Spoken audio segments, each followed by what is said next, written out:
up, everybody? It's your boy the Kryptonian saying here, bringing you a review for One Piece chapter 674. Holy fuck, this got dark. Holy fuck, this got dark. The ending of this chapter is on some straight, like, you know, like, sometimes the terrorist groups will view, or not view, but show, like, the beheadings and executions of soldiers and everything. That's what this shit is. Holy fuck. Like, Oda don't pull punches, man.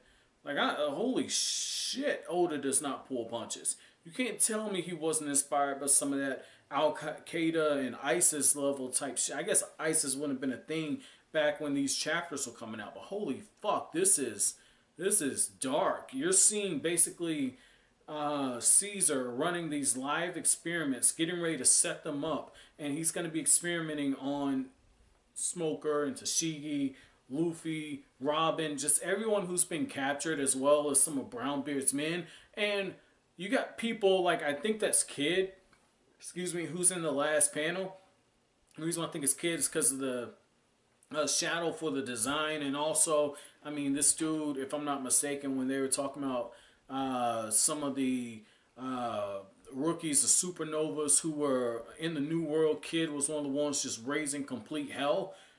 He's like, hey, yeah, I ain't really into mass murder, but fuck that. I'm about to watch this shit. What's the harm of knowing? And Caesar is essentially doing some shit like some dark web type shit. This was wow. Like, this blew my fucking mind. I did not expect things to go this way. And usually with Oda, a lot of times when you get a chapter this serious, somewhere hidden in there, there's at least one moment where you just kind of sit there and laugh a little bit. You know, I like to call it as, you know, Oda giving you the heavy hand with the soft hand. He hits you with some heavy information, some heavy scenes, and then he gives you a few lighthearted moments. And I don't know if maybe Oda was kind of expecting the interactions with Nami and Usopp to kind of be that, where you kind of see that, but at the same time, that was serious in itself. And so I'm not sure where this was going, but I guess Oda said, you know, fuck it. And I got to put on my big boy panties today, and I got to drop a really heavy chapter this week. And if that was his intention, mission fucking accomplished. Like, mission accomplished, because when the chapter opens up and you see Usopp and he's attempting to fight Caesar, and he's got a pretty smart plan, right? But then we find out that, like, Caesar's, the extent of his devil fruit, it isn't just like, oh yeah, he's gas fruit, but, you know, he's also able to suck out the oxygen in anything that's within a diameter. And that explains why people like Smoker and Robin and Luffy were just taken out so easily. I thought, you know, it was the poison or something that took Luffy out. It's the fucking oxygen. He sucked the oxygen out of them and basically suffocated them. That is super OP. Like, literally, with somebody like, with Caesar, if you're going to defeat him, you got to get his ass really early on. And you got to prevent him from being able to do that trick with the devil fruit. And that in itself sounds like it's going to be pretty fucking hard. But obviously, you're going to have to use Haki in order to level the playing field, because he's the Logia type. So that's going to be really, really interesting. I guess, like, when they fight him, there's got to be some type of diversions and everything, so someone can use the armament Haki in order to grab hold of him. This is good. This is really, really good. This is really good. I like that. Now, with that being said, I thought that you had a very serious moment where, and it's funny because it's Nami and Sanji's body, but you see that maternal instinct in Nami kind of come out, where all of a sudden she's telling Usopp, like, look, you don't understand, these kids, they just want to go home. And I think for a minute, yes, they're kids, so for her, she's kind of projecting her motherly instincts there, and yet at the same time, I'm thinking she's looking at those kids and saying they're being kept against their will, just like I was being kept by Arlong. So essentially, for her, it's like Fishman Island, and now she's reliving some of that. Or you could say she's kind of seeing Nico Robin as some of those kids, because Robin had a fucked up past. So one or the other, something else is going on there. Now, it could just be me overthinking. It's just Nami has a big heart, and she's thinking, yeah, these kids need to go home and, fuck it, I'll also rob their fucking parents because I'm the fucking cat burglar. So you never know what a character like that, but I would like to think that's kind of what that is. And what's so touching is she says, Usopp, these kids are the victims. We can't hit these kids. If you're angry, channel your rage at this guy in front of us. Channel your rage there. And that is such a real thing to say, because this is the thing, right?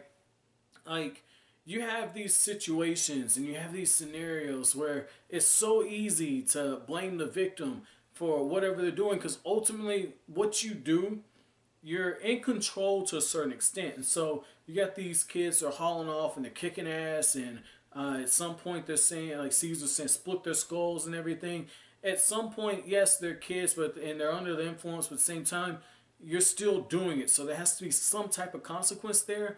But at the same time, I get where Nami's coming from. She says, no, they're victims. You can't fully blame them for this. Don't harm them. Like, that is so fucking powerful. That is so powerful what Oda did there. That's one of those moments where, like, when you go back and you reread One Piece, there's like little small things like that where Oda just slips it in there, and it's something that can apply to real life now. And because so many of you guys have told me, like, Oda has already planned out the final arc and has the final chapter all the way thought out, and he knows exactly what that is, like, that's on a different level than somebody like, say, with Kishimoto. Kishimoto knew how he wanted the final panel to look, and he knew some of what he wanted for the final chapter, and yet everything wasn't completely mapped out. And so you would see subplots and he would explore them. And the difference is so far, you ain't heard nothing about Oda being forced to wrap up the One Piece shit. Like, you ain't heard that. It's continuing on. They told Kishimoto, hey, wrap this shit up.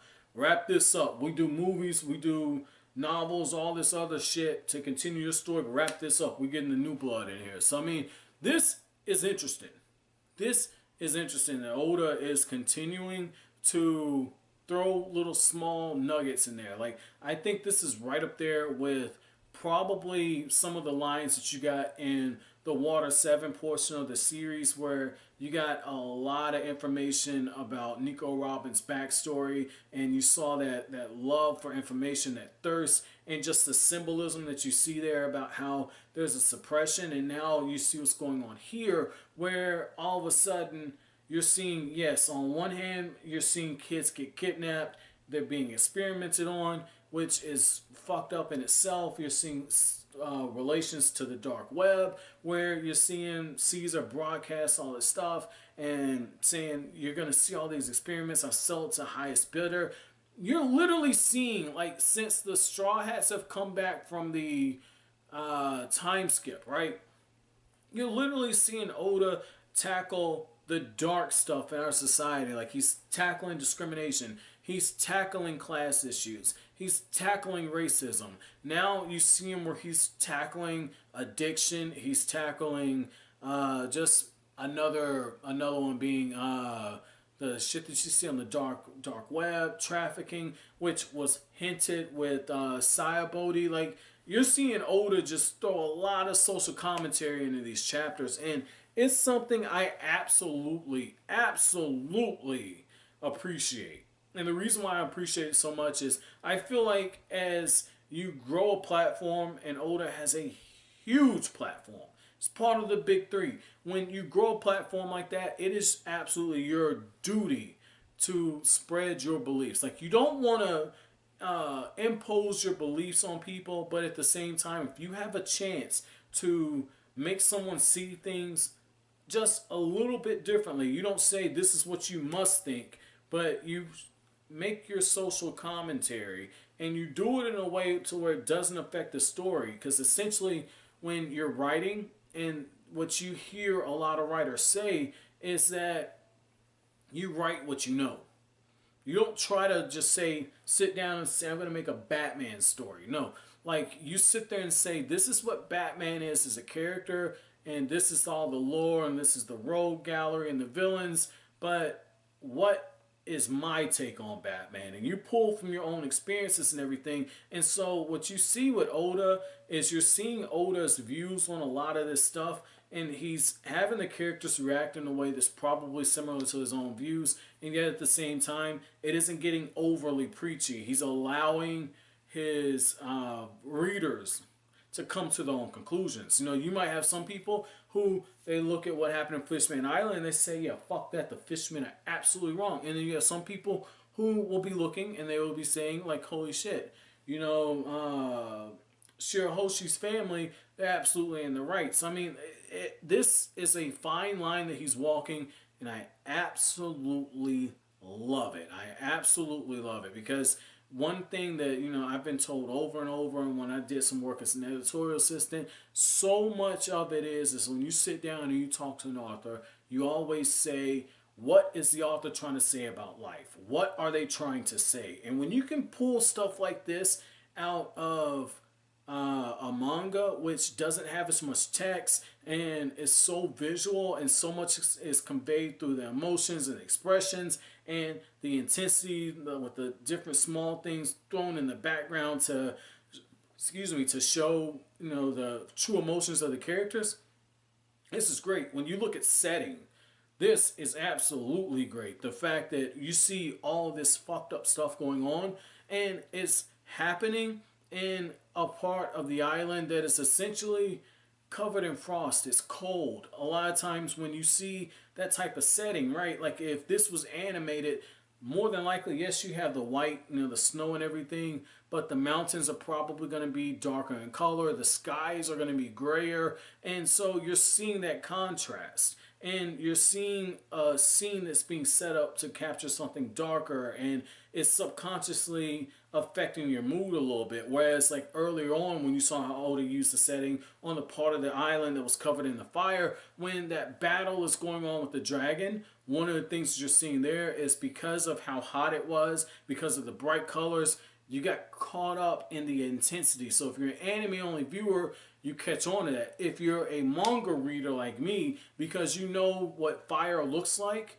you're automatically taking the action up to another level. And that's something that I feel like Oda does a good job when it comes to, you know, color schemes and everything and backgrounds. So I feel like that's something that Tite Kubo does a little bit of a better job with, as far as using his backgrounds in order to ramp up the intensity for certain things, and to kind of dive you into the character psyches a little bit. And I know, you know, yeah, you know, Kubo will have his lazy moments where it's like white fucking panels, so I totally understand that. But with all that shit being said, I do enjoy what Oda is doing with this arc. I enjoy it. Like, just when I think I got this shit figured out, Oda throws a little zinger into it. So overall, this was a good chapter. I want to see how far he's going to be taking this.